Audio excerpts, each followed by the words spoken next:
I never expected to see Donald again, especially not on the day I buried my daughter. The funeral home was quiet except for the soft instrumental music playing in the background as mourners filed past Beth's casket. My beautiful Beth, accomplished architect, loving mother, and the strongest person I'd ever known, gone at only 48 from an aggressive cancer that took her in mere months. I stood beside her casket, accepting condolences in a fog of grief when I felt it. That familiar electricity in the air that always preceded his presence. Before I even turned around, I knew Donald Harrington had entered the room, though I hadn't laid eyes on him in 3 decades. He looked older, of course, his once jet-black hair now silver, but still thick and styled impeccably. The same confident walk, the same expensive taste in suits, the same magnetic presence that had once made me fall hopelessly in love with him. "Elizabeth," he said, stopping just a few feet from me. His voice was deeper than I remembered. "I'm sorry about Beth." My body went rigid. How dare he speak her name? He'd walked out on us when she was 18, never looked back, never sent a birthday card, never called. Not once in 30 years. "Donald," I managed to keep my voice steady despite the shock. "What are you doing here?" He glanced around uncomfortably. "I have a right to be at my daughter's funeral." Beth's husband, Michael, stepped protectively closer to me, placing his hand on my shoulder. Our grandchildren, Emma and Jack, looked on in confusion, not knowing who this stranger was. "You lost that right a long time ago," I replied, fighting to keep my composure. "Please leave." Donald's jaw tightened, that familiar expression when he didn't get his way. "I'm not going anywhere. I'm family." I noticed then that he wasn't alone. A younger blonde woman stood a few feet behind him, designer purse clutched to her side, eyes darting around nervously. His latest wife? Girlfriend? I couldn't care less. Family? The word burned like acid on my tongue. You haven't been family since you walked out that door 30 years ago. Several heads turned our way. I hadn't meant to raise my voice, but seeing him standing there, acting entitled to grieve the daughter he'd abandoned, ignited something in me. "Mrs. Carter," came a gentle voice beside me. It was Thomas Reed, Beth's attorney. He'd been a close family friend for decades, having helped Beth with her business matters, and more recently, with preparing her will. "Perhaps we should move to the private room. The service is about to begin." Donald stepped forward. "I'm coming too." "And who might you be?" Thomas asked, though I suspected he knew exactly who Donald was. "Donald Harrington, Beth's father, and I understand there's a matter of her estate to discuss." My blood ran cold. Of course. Why else would Donald suddenly reappear after 30 years? Beth had done well for herself. Very well. Her architectural firm had designed some of the most iconic buildings on the East Coast. She'd made her fortune through hard work, ingenuity, and determination. All without a single contribution from the man claiming to be her father. "The reading of the will is for family only," Thomas said, his tone professional but firm. "I am her family," Donald insisted, louder now. "Her biological father. I have a right to any inheritance. I'm her real family." Several gasps echoed through the room.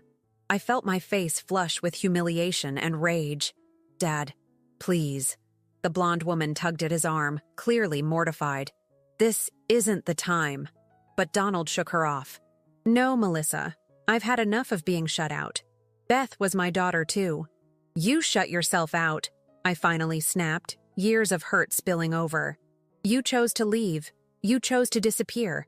You chose to miss her college graduation, her wedding, the birth of her children. You chose not to be there when she was diagnosed with cancer. You made those choices, Donald, not us." Michael put his arm around me, steadying me. Emma moved closer to her grandfather's casket, as if protecting her mother even now. Thomas cleared his throat. "Mr. Harrington, if you insist on being present for the reading of the will, I won't stop you. But it will take place after the service, out of respect for Beth and those who came to honor her." Donald nodded stiffly. "Fine." I turned my back on him, refusing to let him see the tears that threatened to fall. I wouldn't give him the satisfaction. The service was a blur. I was acutely aware of Donald sitting in the back row, his daughter beside him. I learned later her name was Melissa, the child he'd had with the woman he left us for. She looked to be in her late 20s, meaning he must have been involved with her mother while still married to me. Another betrayal to add to the list. It was only as the mourners filed out that Thomas approached me again. "Elizabeth, we're ready for the reading if you are." I nodded, gathering my strength. Beth's husband and children followed me to a small room at the back of the funeral home. Donald and Melissa were already there, seated on one side of a polished oak table. Thomas placed his briefcase on the table and took out several documents. "Before I begin, I want to make it clear that Beth revised her will just 2 months ago when she learned her prognosis. She was of sound mind and very specific about her wishes." Donald leaned forward, a gleam in his eye that I recognized all too well. "How much are we talking about here exactly?" Thomas looked at him coolly. "Beth's estate is valued at approximately $10 million, Mr. Harrington." Donald couldn't hide his reaction. A slight widening of the eyes, a quick intake of breath. I felt sick. "As I was saying," Thomas continued, opening the document, "Beth was very specific, and she anticipated that this day might come." He began to read, "I, Elizabeth Beth Carter, being of sound mind and body, hereby declare this to be my last will and testament."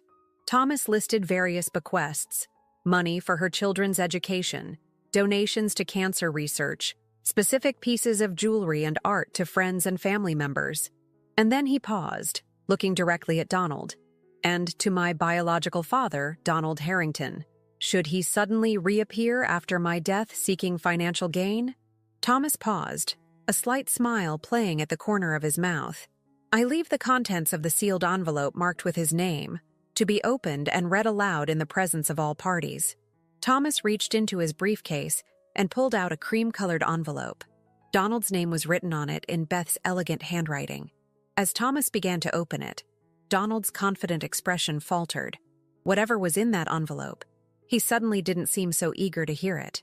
Thomas unfolded the letter inside and cleared his throat. "My dearest sperm donor," he began reading Beth's words. Donald's face turned ashen. Beside me, despite their grief, I could see Michael and the children leaning forward, just as curious as I was about what Beth had known, what she had discovered, and what she was about to reveal from beyond the grave. "My dearest sperm donor," Thomas continued reading Beth's words, his voice steady and clear. "If you're hearing this letter being read, it means you've done exactly what Mom and I always suspected you might do. Show up when there's money to be had. Congratulations on being so predictable. For 30 years, you weren't a father to me. You missed my graduation, my wedding, and the birth of your grandchildren. You weren't there when I started my company, or when I received my first major commission. You weren't there when I was diagnosed with cancer, or during the endless rounds of chemotherapy when Mom held my hand through it all. But here's what you also don't know.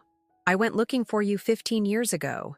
At this, Donald's head jerked up, genuine surprise crossing his face. "I found you in Chicago. You were living well, it seemed. I watched you from across the street as you played golf, laughed with friends, built a new life as if Mom and I had never existed. I saw Melissa too, my half-sister who never knew about me. I almost approached you that day." Melissa gasped softly, her eyes darting between her father and the letter Thomas was reading. "But then I realized something profound. I didn't need you. I had already built a beautiful life surrounded by people who truly loved me. People who chose to stay, not walk away when things got difficult."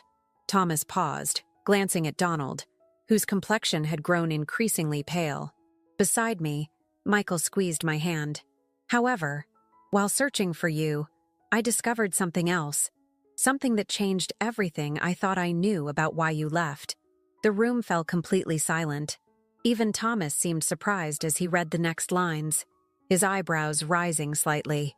"I found your journals, Dad. The ones you kept in the attic storage box that Mom never threw away. I read about your plan to leave us years before you actually did.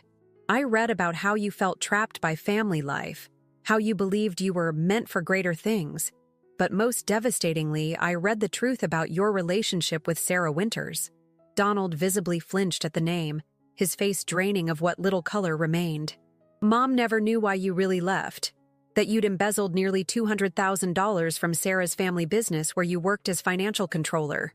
You'd been planning to disappear with the money, start a new life somewhere else. But Sarah figured it out, didn't she? And she gave you an ultimatum. Leave town quietly or face prosecution. That's a lie, Donald whispered, his voice strangled. Thomas continued reading. You chose to run rather than face the consequences. You abandoned us not just because you were unhappy, but because you were a criminal on the run. Stop this. Donald slammed his hand on the table.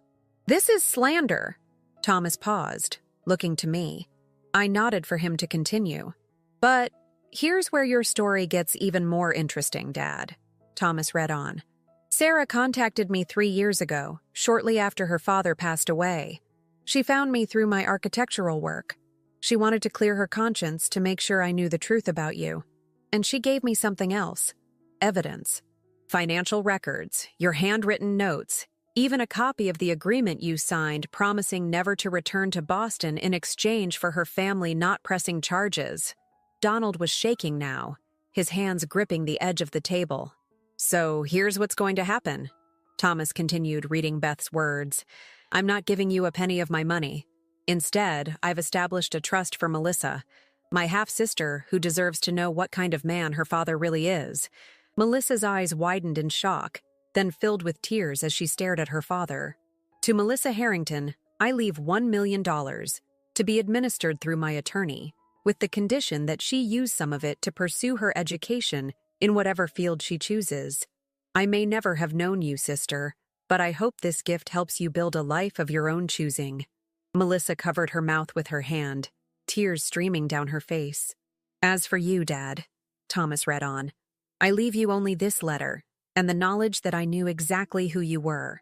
The statute of limitations may have expired on your financial crimes, but there is no expiration date on the truth. Thomas folded the letter and looked up. The silence in the room was deafening. Donald stood abruptly, his chair scraping loudly against the floor. This is absurd. She's lying. She has no proof of any of this. Thomas calmly reached into his briefcase again. Actually, Mr. Harrington, Beth left quite an extensive file of evidence. He placed a thick folder on the table. Financial records, correspondence, and a signed statement from Sarah Winters. Beth was nothing if not thorough. Donald lunged for the folder, but Michael was quicker, stepping between them. You can't do this, Donald shouted, his composure completely shattered. You can't destroy my reputation based on ancient history and lies. Your reputation? I finally spoke, my voice quiet but firm. You destroyed that yourself, Donald, the day you chose to walk away from your family. Everything else is just details. Mom believed you left because you'd fallen in love with someone else, I continued, the pieces finally coming together. She blamed herself for years, thinking she wasn't enough for you, but you were just running from your crimes. You don't understand, Donald said, suddenly defensive. I was going to come back for you both once I got established somewhere else. But then things got complicated. Complicated? I laughed bitterly. Is that what you call abandoning your family? Creating a new one and pretending we never existed? Melissa stood up, her face streaked with tears. Dad, is this true? Did you really steal that money? Did you lie about everything? Donald turned to his daughter, desperation in his eyes. Melissa, you have to believe me. Like Mom believed you? Like I believed you? Melissa cut him off. You told me my mother died when I was a baby, but 3 years ago, I found her alive and well in Arizona. She told me you'd left her when I was 2, just disappeared one day. Was that another escape from another crime? Donald's face contorted with shock. You found Caroline? You never said, because I was trying to protect you, Melissa said, her voice breaking. I thought there must be some explanation. I thought you were a good man who'd made mistakes. But this, she gestured to the folder on the table. How many lives have you destroyed, Dad? Thomas gently cleared his throat. There's more to the will if you're ready to continue. I nodded, though I wasn't sure my heart could take any more revelations. The remainder of my estate, Thomas read, I leave to my husband Michael and my children Emma and Jack, with one special provision. I've established a foundation in Mom's name. The Elizabeth Reynolds Foundation for Single Mothers, to provide scholarships and support for women rebuilding their lives after abandonment or divorce. Tears filled my eyes. Even in death, Beth was thinking of others, turning her pain into purpose. And finally, Thomas continued, I've set aside funds for a project Mom never got to complete.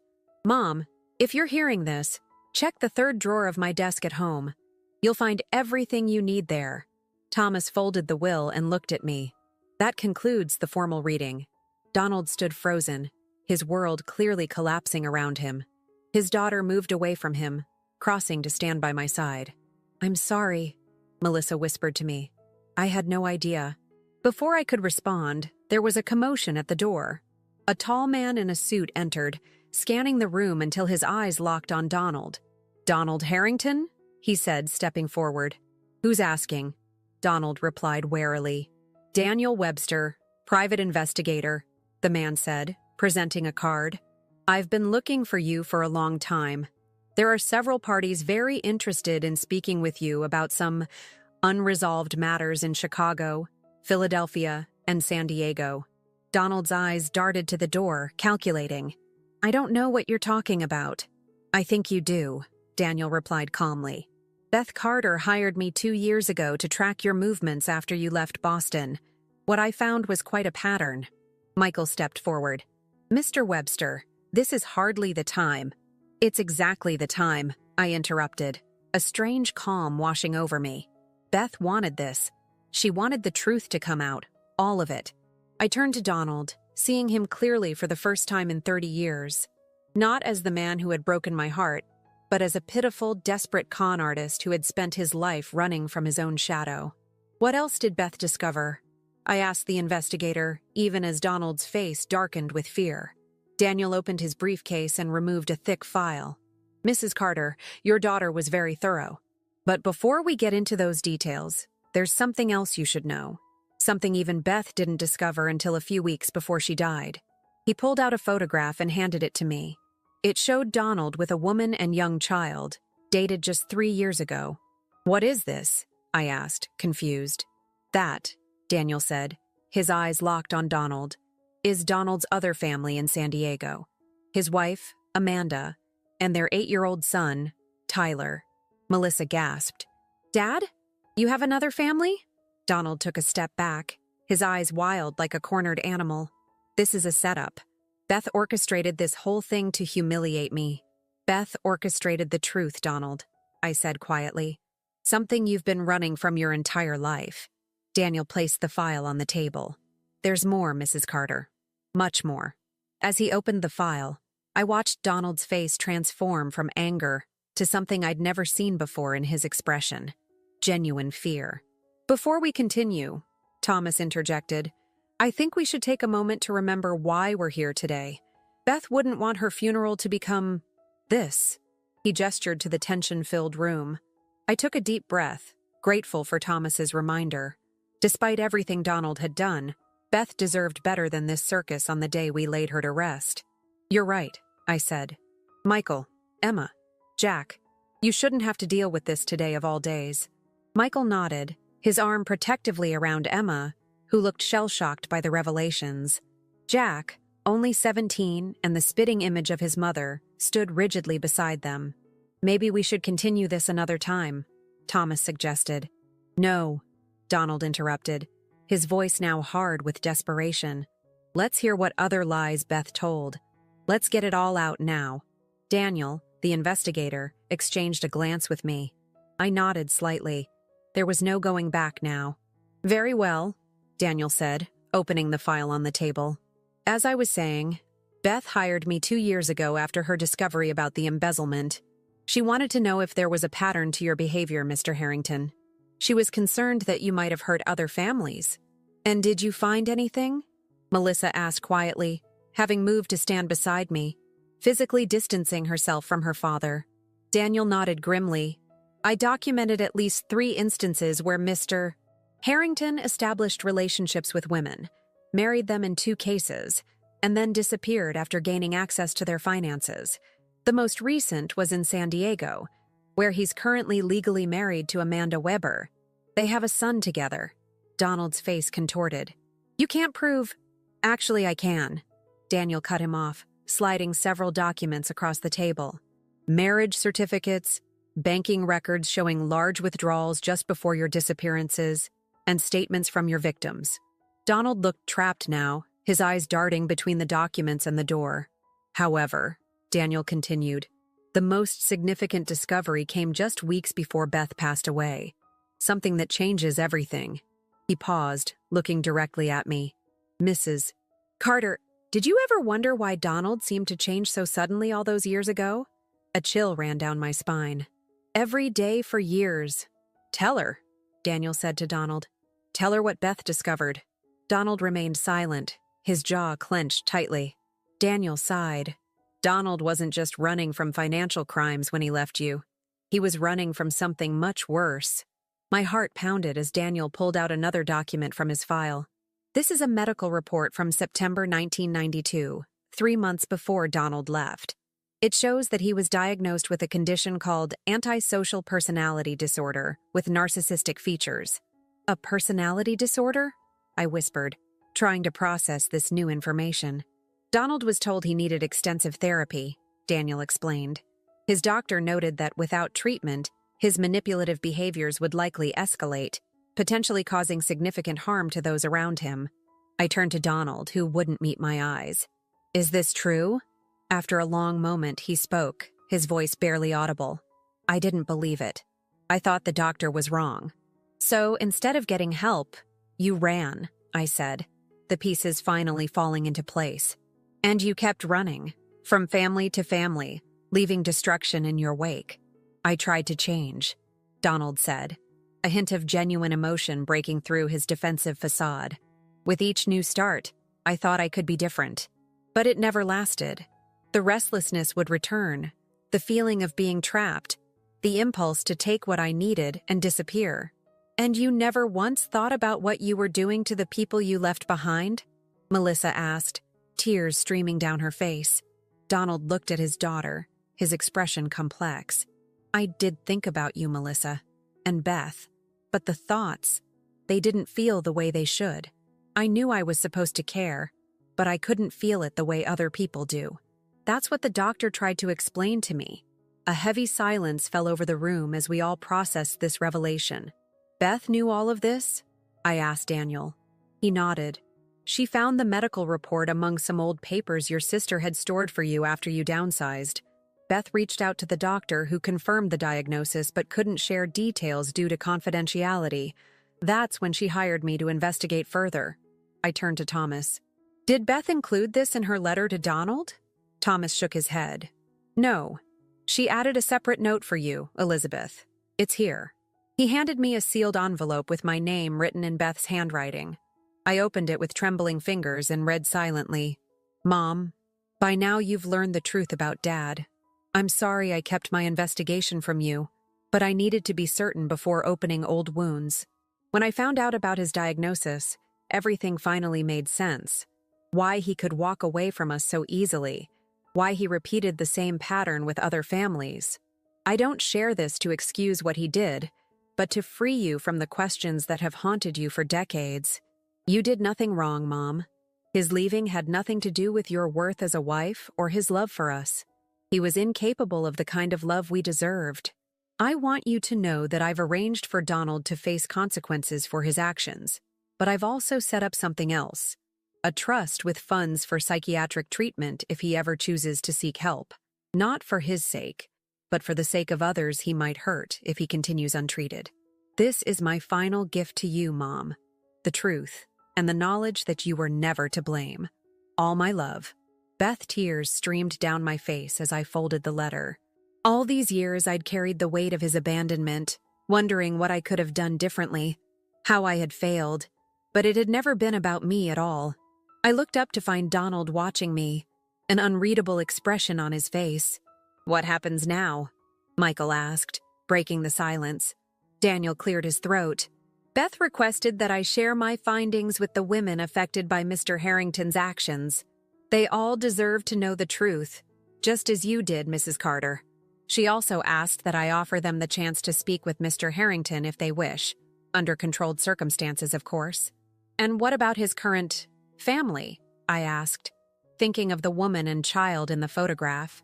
Amanda knows some of it already, Daniel replied. I contacted her last week at Beth's request. She's filing for divorce and has taken measures to protect their financial assets. Donald's face darkened. You had no right to interfere in my life. Like you had no right to destroy others? Melissa shot back, her voice gaining strength. Dad, can't you see what you've done? The pain you've caused? I never meant to hurt anyone, Donald said, but his words rang hollow even to my ears. Jack, who had been quiet until now, suddenly stepped forward. That's a lie, he said, his young face hard with anger. People who don't want to hurt others don't do what you did. My mom spent her whole life wondering why her father didn't love her enough to stay. You don't get to stand here and pretend you're the victim. Donald flinched at his grandson's words. You don't understand. No, you don't understand, Jack continued, his voice shaking with emotion. Mom knew she was dying, but instead of focusing on herself, she spent her final months making sure you couldn't hurt anyone else. That's what a real parent does. They protect others, even when they're suffering. The room fell silent again. Jack's words had cut through all pretense, laying bare the stark contrast between Beth's selfless love and Donald's calculated self-interest. I think we're done here, I said finally, standing up. Thomas, thank you for everything. Daniel, please continue with Beth's wishes regarding the other families. What about me? Donald asked, suddenly looking lost. What am I supposed to do now? For the first time in 30 years, I looked at my ex-husband without the lens of heartbreak or anger. I saw him clearly, a damaged man who had caused immeasurable pain but was also trapped within the prison of his own mind. Beth left you a choice, Donald, I said quietly. In her final act of compassion, she's offering you a chance to get help. Whether you take it is up to you. Melissa hesitated, then approached her father. Dad, I can't forgive what you've done. Not yet, maybe not ever, but I'm going to take my half-sister's gift and use it to build a life away from your shadow. If you ever truly want to change, to understand what you've done, you know how to reach me. She turned away from him, her shoulders straight with a newfound determination. As we prepared to leave, Daniel stepped closer to Donald. Mr. Harrington, I should inform you that while the statute of limitations has expired on some of your actions, not all of them are beyond legal consequence. Beth instructed me to give you 48 hours to decide. Seek treatment using the funds she's provided, or face whatever legal actions your victims may choose to pursue. Donald's face paled further. She thought of everything, didn't she? She was always smarter than both of us, I replied. Even at the end, she found a way to turn her pain into purpose. As we filed out of the room, leaving Donald alone with the investigator, I felt a strange sense of lightness. The weight I'd carried for 30 years, the questions, the self-doubt, the lingering pain, began to lift. Outside the funeral home, the late afternoon sun broke through the clouds, casting long shadows across the parking lot. Michael, Emma, and Jack waited for me by the car. Melissa stood awkwardly to one side, clearly unsure of her place. I approached her, seeing in her face echoes of Beth at the same age. Would you like to come back to the house with us? Beth would have wanted to know her sister. Melissa's eyes filled with fresh tears. I would like that very much, Mrs. Carter. Elizabeth, I corrected gently. Or Liz, if you prefer. As we walked to the cars, I remembered Beth's final instruction in the will, to check the third drawer of her desk. Whatever was waiting there, I knew it would be one last gift from my remarkable daughter. What I couldn't know then was how that discovery would set in motion events that would change all our lives forever, bringing both healing and a reckoning long overdue. But first, we had to say our final goodbyes to Beth, and I had a 30-year-old mystery waiting in her desk drawer. After the emotionally draining day of Beth's funeral and the confrontation with Donald, all I wanted was quiet. But I couldn't stop thinking about Beth's final instruction, to check the third drawer of her desk. That evening, after the guests had gone, and Michael had taken Emma and Jack home for some much-needed rest, I found myself alone in Beth's study.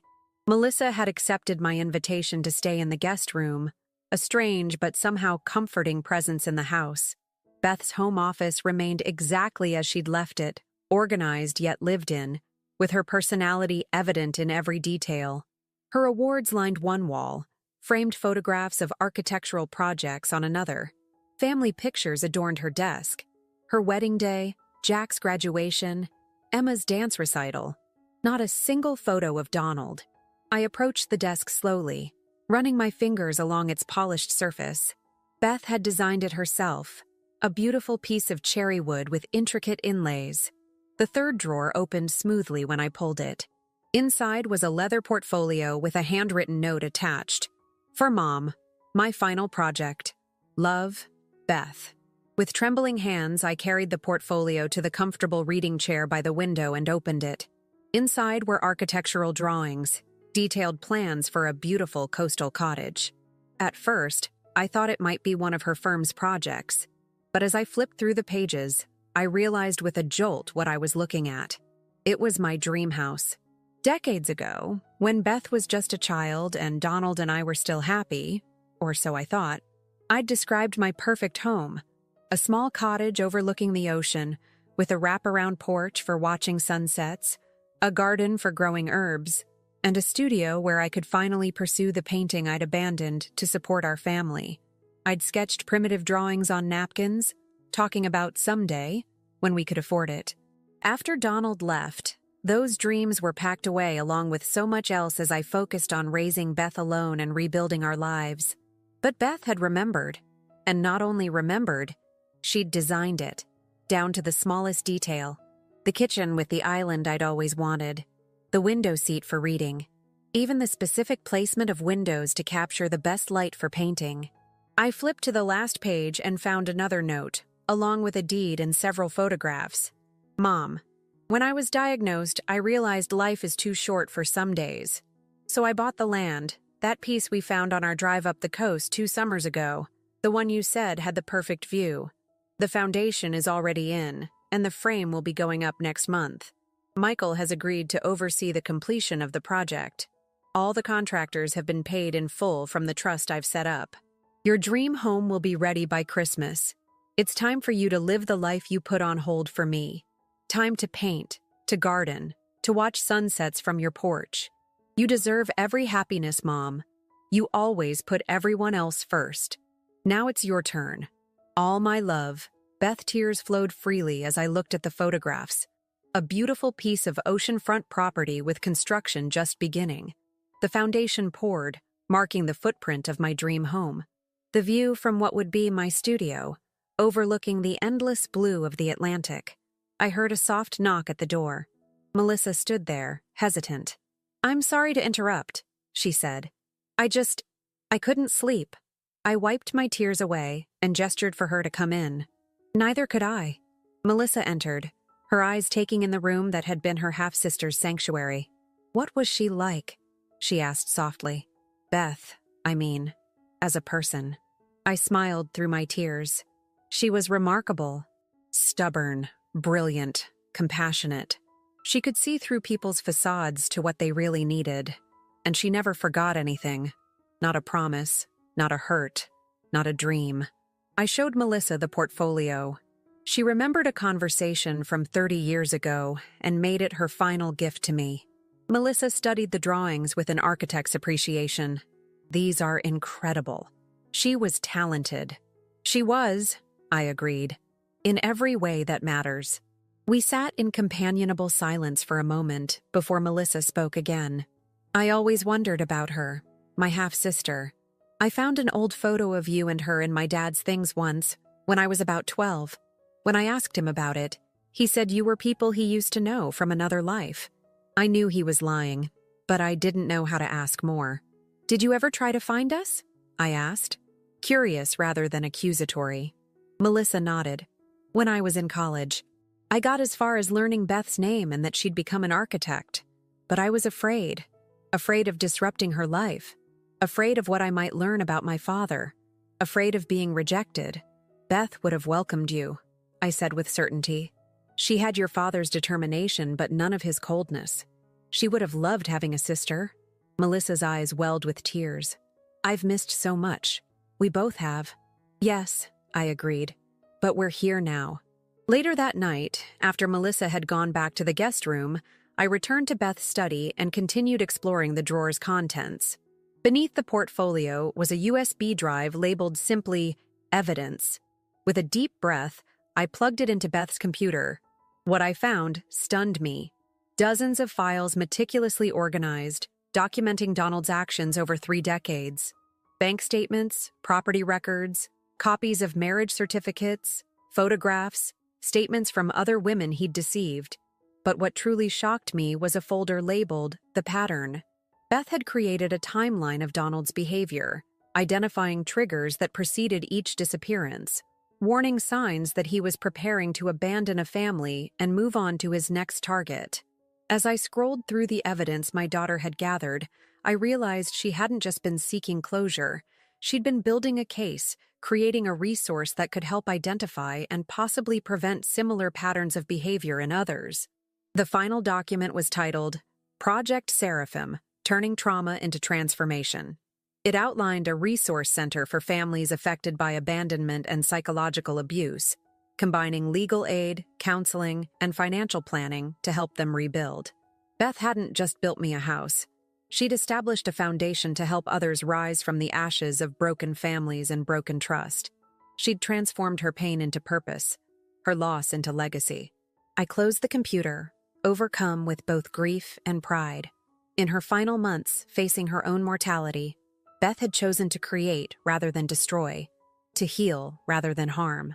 As I finally went to bed that night, I realized something extraordinary. What Donald had meant for harm, Beth had transformed into healing. And somewhere in that transformation lay the key to my own. What I couldn't possibly know was that the following morning would bring one final revelation, one that would force me to confront a truth I'd buried even deeper than the pain of Donald's betrayal. The morning after the funeral dawned bright and clear, a beautiful day that seemed at odds with the heaviness in my heart. I found Melissa in the kitchen, already brewing coffee.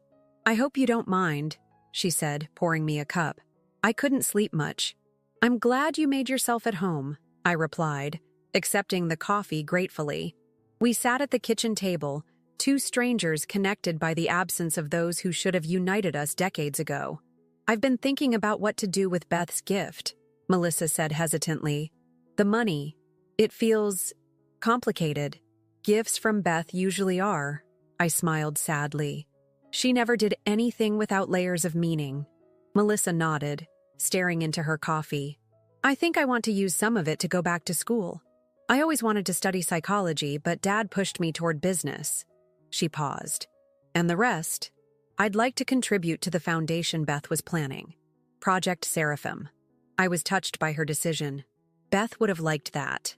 Our conversation was interrupted by a knock at the door.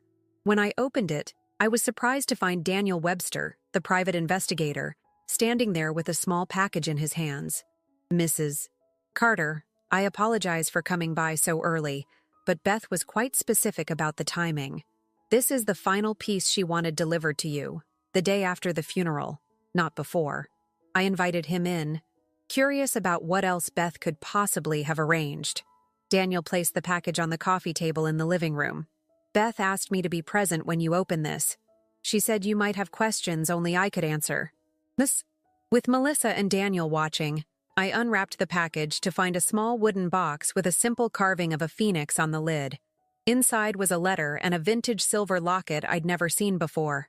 The letter, in Beth's handwriting, was brief. "Mom, this is the hardest gift to give, but perhaps the most important.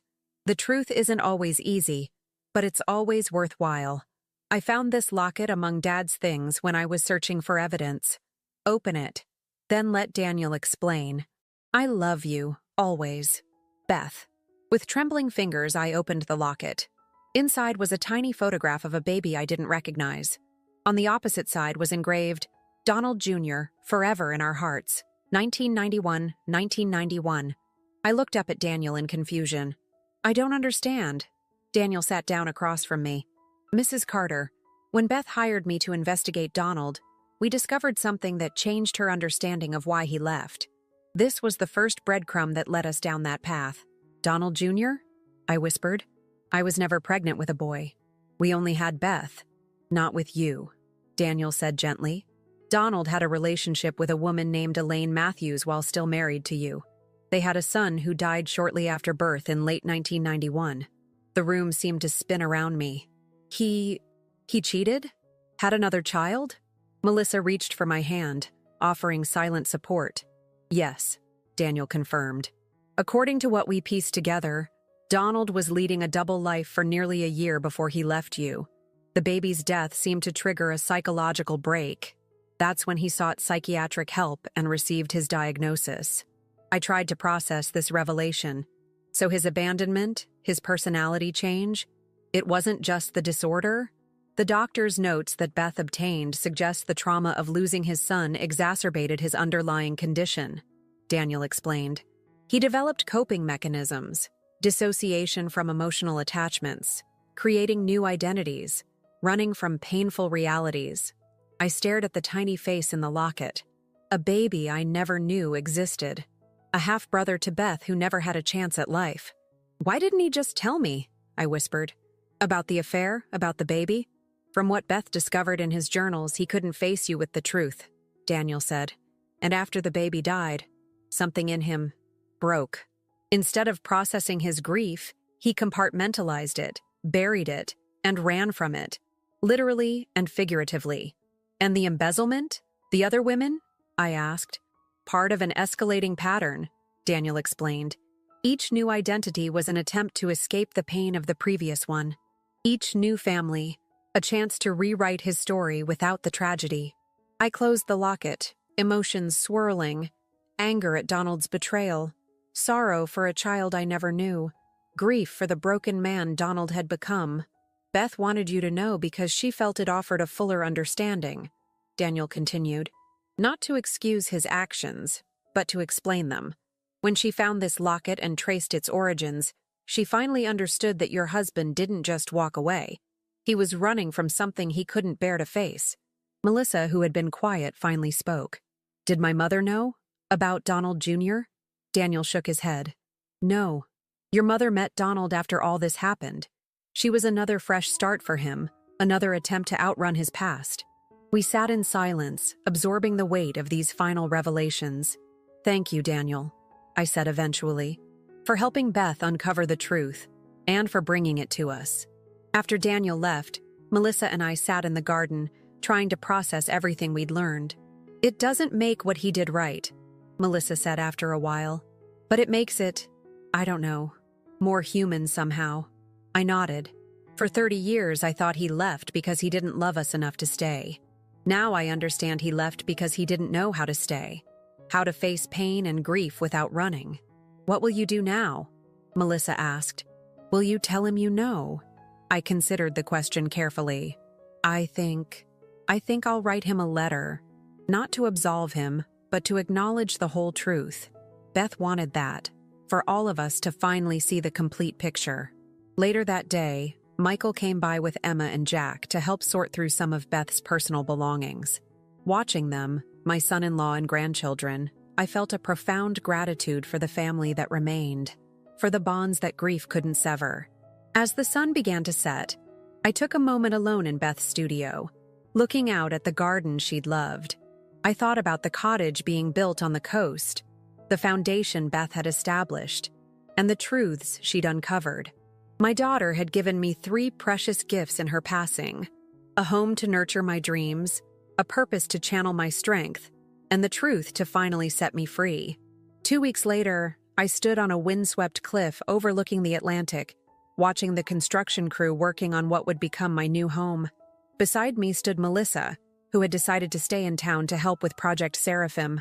She would have loved this, Melissa said, gazing at the partially built structure taking shape against the blue horizon. Yes, I agreed. But I think what she'd love even more is seeing us here together. As we watched the builders work, I felt Beth's presence in the salt-tinged breeze. My brilliant, compassionate daughter who had transformed a legacy of abandonment into one of healing and hope. For 30 years, I'd defined myself as the woman Donald left behind. Now, thanks to Beth, I was finally moving forward, not as a victim of the past, but as the architect of my future.